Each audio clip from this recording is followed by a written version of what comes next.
Pasado 2:00 ng hapon nang dumating si Senator Amy Marcos, lula ng chopper sa Veterans Memorial Medical Center. Dumiretso siya sa kwarto ni Lopez, ang Chief of Staff ni Vice President Sara Duterte. Nagtagal siya doon ng mahigit 1 oras. Hindi naman na nagpaunlak pa ng interview si Senator Amy Marcos. Sumama ang pakiramdam ng Chief of Staff ng OVP. Dinala siya sa Veterans Memorial Center. Sabado ng gabi, pinuntahan ng mga tauhan ng Legislative Security Bureau ng Kamara ang kwarto sa House Custodia Center ng nakadetain na Chief of Staff ng OBP na si Attorney Zulaika Lopez. Bitbit ang kautusang ilipat siya sa Women's Correctional Facilities sa Mandaluyong. Hating gabi na noon. Ayon kay Lopez ay patulog na sila. Patulog na kami.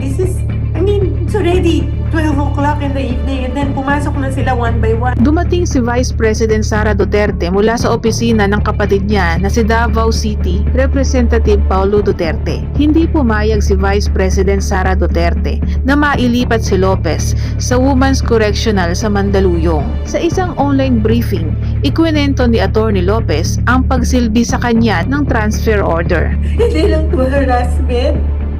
This is really a threat to my life.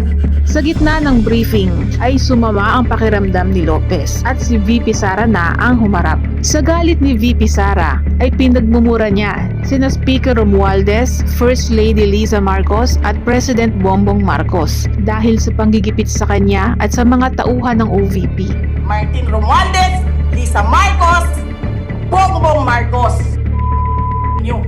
Hindi pa kayo nakakita ng kalaban na tulad ko. Tuloy-tuloy ang pag-iyak ni Lopez at sa kalagitnaan ng live stream ay nagsuka, nahilo at nag-collapse si Attorney Lopez. Dinala siya sa St. Luke's, ngunit pasado 3:00 ng umaga, nadala si Attorney Lopez sa Veterans Memorial Center. Nagdesisyon si VP Sara na ilipat sa St. Luke's Medical Center si Attorney Lopez. Kanina, sinabihan kayo sa St. Luke. Dinala niyo dito. Hindi ko alam. Ibang driver po yun. Naku, sir. Hindi. Ibang driver po yun. Inilipat si Lopez sa ibang ambulansya, ngunit hindi agad nakaalis dahil nakaharang ang PNP ambulance. 5:30 ng umaga, dumating ang ambulansya sa St. Luke's Medical Center, kung saan nanatili si Lopez hanggang tanghali ng Linggo. Kalaunan ay iniutos ng Kamara na ibalik si Lopez sa Veterans Memorial Center. Nagbitiw na si Attorney Lopez sa Office of the Vice President dahil natatakot ito para sa kanyang seguridad. Hindi lang to harassment. This is really a threat to my life.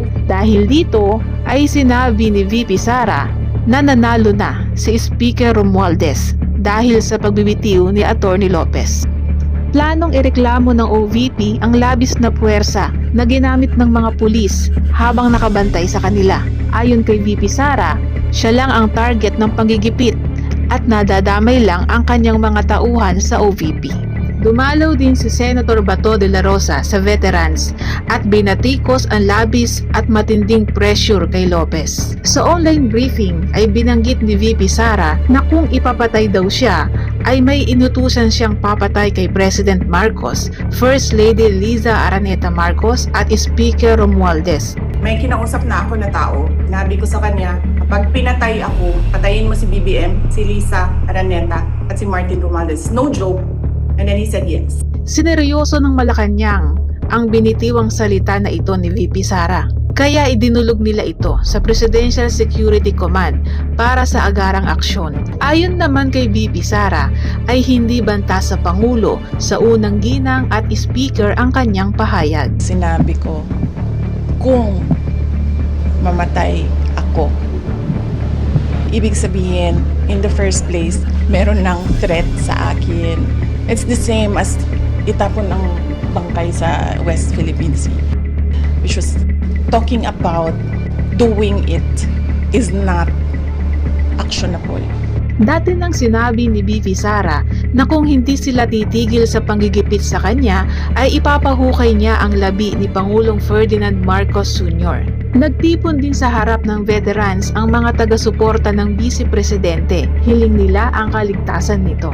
Sa Rizal Park, Davao City naman ay nagtungo ang mga taga-suporta ng Vice para sa isang candle lighting at prayer rally para kay VP Sara. Dumalo din si Senator Bongo sa veterans mula sa Davao City. Nag-post siya sa social media kasama ang Vice at si Senator Bato de la Rosa na may caption na "Cool, calm, and smiling." Umaga ng Linggo, nagpaalam si VP Sara kay Attorney Lopez para bisitahin ang kanyang mga anak. Napapayag niya si Lopez sa kondisyon na ang papalit na magbabantay sa kanya ay si Senator Bato at Senator Bongo. Dalawa pa rin ang sasama sa kanya, si Senator Bato de la Rosa and Senator Bongo. Matapos makaalis ni VP Sara, ay nagpaunlak naman si Senator Bato sa media para ipaalam ang kondisyon ni Attorney Lopez. Yung pagka-traumatize niya, andyan pa rin. Para bang wala siyang tiwala na pag-aalis kami, baka kukunin siya at dalhin sa Women's Correctional. At pasado 2:00 nga ng hapon ay dumating si Senator Amy Marcos, lula ng chopper, sa Veterans Hospital. Dumiretso siya sa kwarto ni Attorney Lopez. Nagtagal siya doon ng mahigit 1 oras. Hindi naman na nagpaunlak pa ng interview si